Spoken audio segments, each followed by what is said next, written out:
welcome to my November favorites. This is going to be all the stuff that I used in November that I reached for more often or that I purchased at the beginning of November and I've been loving ever since. I have quite a few products to show you guys, so let's get into it. And by the way, I cannot believe that it's already December. I don't know where the time flew. But yeah, okay, so first things first are two brushes. Whoops. Okay, so if you've watched any of my tutorials already, even just one, I've used this in every single tutorial I've done on my channel. This is the Morphe M511 brush. It looks like this. This should be no surprise to any of you, like I said, that have watched my tutorials, because I always say how I love it. It's like my favorite brush for my eyes ever. But I've never told you why I love it so much, so yes, that's what I'm going to say. This is, it's really, really fluffy and big. It's obviously, you can see it's the white hairs, so it kind of picks up product a little differently than, let's see, like a MAC 224 or something with like the black hairs. It picks it up a little bit more firmly and deposits the color a little bit more firmly, but it blends out so great. And anyways, this is like super, super fluffy and big, and I have really big eyelid space, as you guys have probably seen in my tutorials, so I like something that covers a lot of ground area quicker and more efficiently, so especially like when I'm in a hurry, this is like my favorite go-to brush. But if you have smaller eyes, I probably wouldn't recommend this too much because it is quite big for your eyes. So yeah, and I had, like I said, I have 3 of them. I bought one at the Morphe store and I bought one somewhere else, and then another place somewhere else that sells Morphe brushes. So I think it kind of just varies in the price. I know like the most I've paid for this was like $5.99, I want to say, so they're super inexpensive and they don't shed, so definitely check these out. Then the next brush I want to talk about is the MAC 137. This is like the weirdest shaped brush I've ever seen in my entire existence. It looks like a dog's tail or like a pen or something. I don't know what it looks like. And when I first saw this at work, I was like, what the heck does this do? Where does it go on my face? It has no purpose. But I found that it works really, really well for highlighting and depositing color really, really lightly.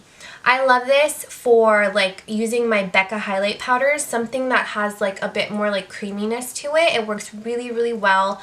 I don't like using this with products that I have to like wet my brush with, because then it kind of just turns like really like gonky and like weird. But stuff like Becca's highlighting powders, so pretty. It kind of just curves to my cheekbone really nicely. It is $35, so it is like more of an investment. Not saying that Morphe brushes aren't just as good, because they are, but I don't know how they're made. And MAC brushes are all handmade, so I've had MAC brushes for like up to 8 or 9 years already, and they're still in like perfect condition. So definitely check this out if you are looking for a good highlight brush. So the next thing I want to talk about is MAC's Face and Body Foundation. It looks like this. So I bought this a long time ago. Well, not this specific one, but like a different bottle. I bought the smaller one because it comes in this large size, which is 4 ounces, and then it has a smaller size, which is 1 ounce. I bought the 1 ounce a long time ago, and I used it all up just because it was more of a pricier foundation at the time that I had. So I definitely didn't want to like just not use it, but I used it for a good like 3 to 4 months, and I didn't really like it, but like I said, I just wanted to use it up since I did spend my own money on it. I hate it by itself. It's seriously the worst foundation I've ever tried on myself. It works really beautifully like on your body, because that's what it's kind of more geared towards.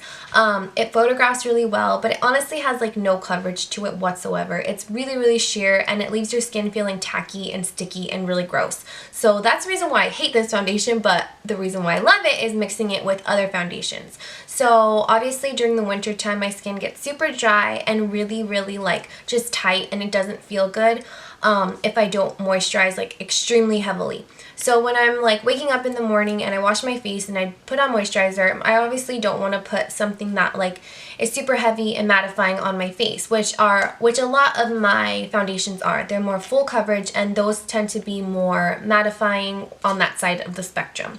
So I've been mixing this in with a lot of my different foundations that I have, and I've been loving it so much. It like literally just like makes my skin feel a lot better. It makes my like face just feel a lot like less heavy. It works really, really well for me, especially right now in the winter time.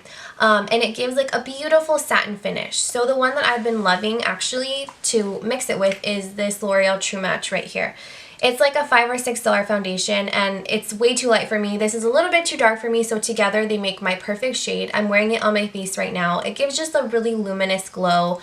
It's so funny because I hate these two foundations on their own, but together they make like my perfect match. So definitely check this out. I kind of want to say it's like Cover FX's like version of something to mix your foundation with, because I know they came out with like the custom cover drops, which makes your foundation more full coverage, but I want to say this is like opposite, so it kind of takes away some coverage and gives you more of like a luminous effect.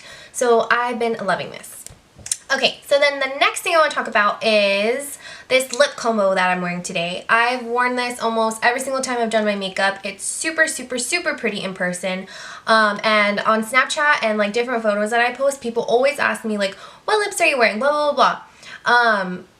And yeah, this is it. So this is the NYX Nude Beige Liner. So it looks like that. It's really, really pretty. If you like something more that has like a peachy tone to it, like in all your nudes, like this probably wouldn't be for you, because this has more of like a brownie, like gray kind of undertone to it. But that's kind of what I prefer. So I love this liner, and it's so inexpensive. NYX is so inexpensive. So what I do is I go in and line my lips with this, and then I fill it in just a little bit, not like all the way, but just a tiny bit to give some color. And then I put this over. This is the NYX Butter Gloss in Madeline. It is not the intense butter gloss, so it's not like super, super, super opaque, which I like because I'm not a big fan of the intense butter glosses. At least not the colored ones, because they bled on me really, really badly. But that's what that looks like. And yeah, it just gives your lips like such a full, nice, like glossy look. It looks super pretty. I know everybody's into like mattes right now, but I kind of this is like my go-to glossy look. I love it, and it's super inexpensive, super pretty, so definitely give that a try. Okay, and so my last two favorites for November are really, really random. So I have not had caffeine for almost 2 months now, which I'm dying, but I've had a really bad reaction to caffeine. So I missed going to Starbucks almost every day. So within the month of November, I tried the Passion Tea Lemonade. I have a venti right here. It's super, super, super like tangy, but I get it with sweetener, so it kind of like levels it out a little bit. It's really refreshing, which is funny because we're actually in winter. You want something that's more for summer, but I really like it. I know it's really random, but I just wanted to share with you guys in case you wanted to try it, and I heard it's really good hot. And then the second thing I want to talk about is just a random thing, but I've been obsessed with Bryson Tiller, like so obsessed. Like you really have to go check out his music. He does say some inappropriate things, so if you're not really into that type of music, then I probably wouldn't check him out or listen to him, but I don't mind. He's such an amazing singer. My favorite song from him right now is Sorry Not Sorry. Like I am obsessed, like obsessed. And I know Kylie always plays it on her Snapchat, so I'm like, oh yes, we have the same taste. But I'm obsessed with that song. Go check him out if you're needing new music. So yeah guys, I hope you liked this video. If you did like it, then definitely subscribe to my channel and leave me any comments, and keep an eye out for any holiday looks that I'm going to be posting very, very soon. And definitely go check my Instagram out. It's NikkiSunshine with 3 E's at the end. I post a lot of makeup looks and stuff. So yeah, love you guys. Bye.